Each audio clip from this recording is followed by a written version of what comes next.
श्री हनुमान जी महाराज की जय है। के विशुद्धन्त्य वदन्तु मह्यं सप्ताह यज्ञेन कथामयेन कृपालुभिर्लोकहितं विचार्य प्रकाशिता कोपि नवीन मार्ग। पूछा इस कथा से कौन कौन लोग पवित्र हो जाते हैं? का ये मानवा पाप कृतस्तु सर्वदा सदा दुराचार रता विमार्गगा क्रोधाग्नि दगदा कुटिलाश कामिना सप्ताह यज्ञेन कलौ पुनन्ति ते। वर्णन किया जैसे लोग जो सर्वदा सर्वदा दुराचार रता विमार्गगा, जो अपने रास्ते से भटक गए, जिनका खान पान गलत हो गया, गलत लोगों के संग में आ गए। और मैं निवेदन करना चाहूँगा, दुष्ट संग प्रसंगेना मृत्युरेव न संशय। गलत व्यक्ति का संग लेकर यदि मौत भी हो जाए तो संशय वाली बात नहीं है। खोटे लोगों का संग ना करें, बिल्कुल भी गलत लोगों का साथ ना करें। गलत लोगों का संग पा करके यदि मौत भी हो जाए तो अचंबा मत मानना। बरु भलवास नरक करता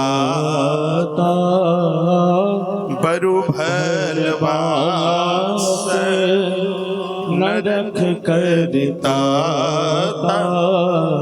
दुष्ट संग जनी देहि विधाता बरु भलवास नरक करता। परमात्मा हमें नरक दे दे, लेकिन गलत व्यक्ति का संग न दे। गलत व्यक्ति का संग पाकर दुष्ट संग प्रसंगेन मृत्युरेव न संशयः। गलत व्यक्ति का संग पाकर यदि व्यक्ति की मौत भी हो जाए तो उसको भी किसी भी प्रकार का संशय न समझें। इसलिए गलत लोगों का साथ न करें।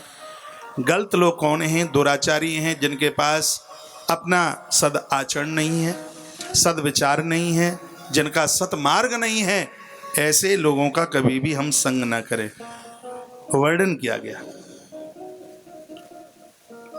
फिर कहा कायेन वाचा मनसा पिपातकम नित्यं प्रकुर्वन्ति सठाठेन ये परस्वपुष्टा मलिना दुराशया सप्ते यज्ञेन कलौ पुनन्ति ते। मन वचन और कर्म से जिनसे अपराध हुआ है, श्रीमद्भागवत जैसे महान ग्रंथ के द्वारा उनका भी उद्धार हो गया। ये हरिद्वार की धरती पर गंगा के किनारे कथा हो रही थी। बहुत ध्यान से सुनेंगे इस बात को। ये कथा सनत कुमार देवर्षि नारद जी को सुना रहे। नैमिषारण्य में ये कथा, नीमसार में सूत जी महाराज शौनक ऋषियों को कथा सुना रहे हैं। और ये कथा हमारे और आपके बीच में भी चल रही है। अभी 3 जगह श्रोता है, 3 जगह वक्ता है, और आगे चल के कथा 5 जगह चली है। आगे एक श्रोता और बढ़ेगा, एक वक्ता बढ़ेगा। कहाँ? सुखताल में सुखदेव मुनि के द्वारा राजा परीक्षित को कथा सुनाई जाएगी। और यही कथा नारद जी के द्वारा धर्मराज युधिष्ठिर को ये कथा सुनाई जाएगी। तो कई जगह इसमें श्रोता, कई जगह इसमें वक्ता। कायेन वाचा मनुष्य, मन वचन और कर्म से होने वाला अपराध भी श्रीमद्भागवत की कथा ऐसे जीव का भी उद्धार, आत्मकल्याण कर देती है। एक मृत्यु को सुधारने के लिए भागवत से अद्भुत और कुछ भी नहीं है। एक बार फिर कहूँगा, जो कि मैं 2 बार बोल चुका हूँ, तीसरी बार बोल रहा हूँ।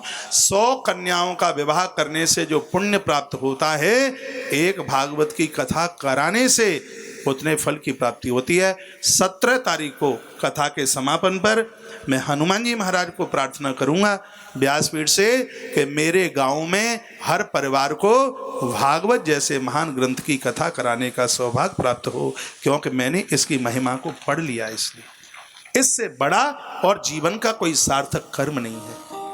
इतनी बड़ी महिमा, इतनी बड़ी महानता है। एक बार जयकारा लगाएं बांके बिहारी लाल की जय हो। गुफा वारे हनुमान जी महाराज की जय। जय श्री राधे, जय जय श्री राधे, जय जय श्री राधे। पूछा गया क्या इस कथा से किसी का उद्धार हुआ है? कहाँ हुआ है, किसका हुआ? तो एक सार्वजनिक कथा है, प्राय घर में बच्चे बच्चे जानते हैं, धुंधुकारी की कथा। और आपने बहुत बार सुनी, एक बार मेरे मुंह से भी सुन लो। हाँ, कथाएं प्राय वक्ता लोग ये कहते ही रहते हैं, धुंधुकारी की कथा। शॉर्ट में तो इतनी सी है कि एक गैया ने एक बच्चे को जन्म दिया, उसका नाम गोकर्ण था।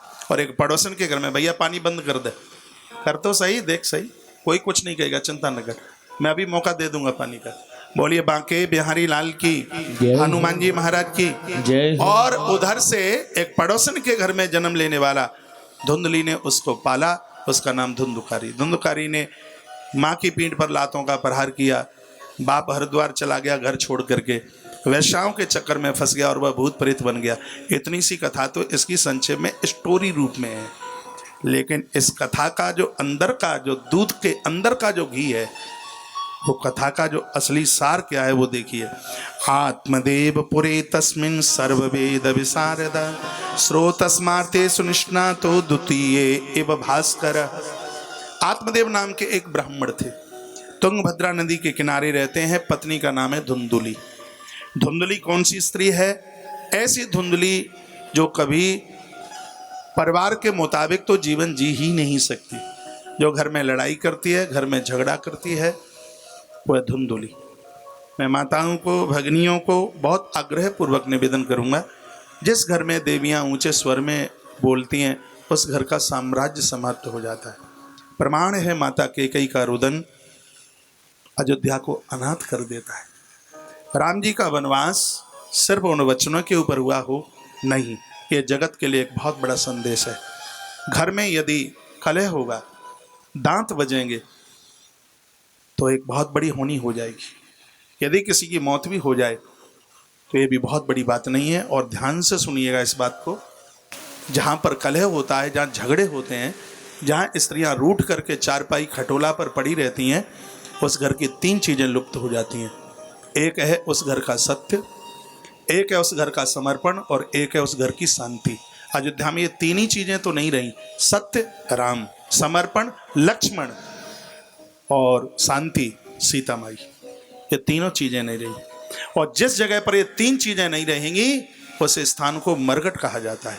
आप रामायण का अयोध्या कांड पढ़िए, अयोध्या के लिए लिखा है कि इंद्र की अमरावती से विशेष अयोध्या है। लेकिन जिस समय राम जी का वनवास होता है तो गोस्वामी लिखते हैं घर मसान। अयोध्या का हर घर मरघट लग रहा था, शमशान भूमि लग रही थी। जिस घर में शांति नहीं होगी, जिस घर में सत्य नहीं होगा, जिस घर में एक दूसरे से सत्य ना बोले, भाई भाई से सत्य नहीं बोलेगा, पति पत्नी आपस में सत्य, बेटा और पिता आपस में सत्य का व्यवहार नहीं करेंगे, तो सत्य यही है तो वह घर मरघट हो जाएगा।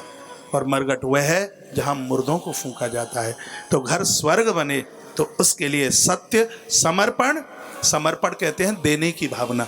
लक्ष्मण समर्पण के प्रतीक है। इतना उदार महापुरुष है। मैं आपको राम कथा तो सुना नहीं रहा, लेकिन मैं एग्जाम्पल ले रहा हूँ। और रामायण का एग्जाम्पल तो हर कथा में ऐसे है जैसे भोजन के बाद में पापड़, सोते समय एक गिलास गर्म दूध पीते समय। रामायण में किसी प्रमाण की जरूरत नहीं है, लेकिन सब कथाओं में रामायण के प्रमाण की जरूरत है, क्योंकि 6 शास्त्र सब ग्रंथन को रस। बाबा तुलसी ने संपूर्ण ग्रंथों का सार मानस में भर दिया है। तो रामायण में जो 3 बातें कही गई हैं, तुम्हारे घर में यदि कलह होगा, झगड़ा होगा, तो वहाँ सत्य नहीं होगा, यानी राम नहीं होंगे। और जिस परिवार में सत्य नहीं है, एक दूसरे से झूठ बोलते रहते हैं, क्या घर है? कुछ भी नहीं है। घर में संस्कार दीजिए, बच्चे झूठ न बोलें, बच्चे सत्य के मार्ग का चुनाव करें। हमारे गांव से बड़े बड़े साधु निकल करके गए, पूरी दुनिया में नाम किया, और मैं भी अपने गांव के नाम को मुरझाने नहीं दूंगा। आसपास में मेरी जितनी भी कथा हुई हैं, और मैं खुले मंच से मैं बोलता हूँ, संध्या का सूर्यास्त हो तो मेरे गांव आइए, हर दरवाजे पर एक आध वृद्ध तुम्हें माला सटकाते हुए मिल जाएंगे।